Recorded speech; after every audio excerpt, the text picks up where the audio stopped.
Doctor BR Ambedkar Konaseema జిల్లా ఆత్రేయపురం మండలం వాడపల్లిలో పంటలను మునిగిన ప్రాంతాలను పరిశీలించారు మాజీ ఎమ్మెల్యే చిర్ల జగ్గిరెడ్డి. వేసవిలో కెనాల్ క్లోజర్ పనుల్లో అవినీతి వల్లే ఖరీఫ్లో సంక్షోభం తలెత్తింది అన్నారు.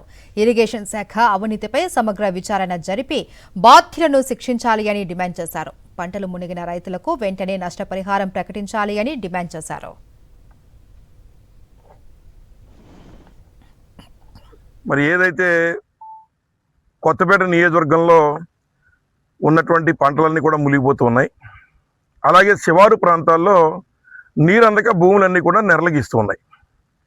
ఈ విపత్కర పరిస్థితికి గల కారణాలు ఏమిటంటే, సంపద సృష్టిస్తాము అని చెప్పి అధికారంలోకి వచ్చినటువంటి మరి ఎవరైతే తెలుగుదేశం పార్టీ నాయకులు ఉన్నారో వారు సంపద సృష్టించలేదు సరికదా, కేవలం నీరిస్తే ఈ ఖరీఫ్ పంటలోనే సుమారు 3,500 కోట్లు కష్టపడి పండించగలిగిన శక్తి గల రైతులు ఈ ప్రాంతంలో ఉన్నారు.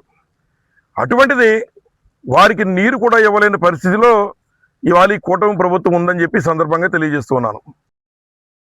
మరిన్ని అప్డేట్స్ కోసం ఛానల్ ను సబ్స్క్రైబ్ చేయండి. నోటిఫికేషన్స్ కోసం బెల్ ఐకాన్ పై క్లిక్ చేయండి.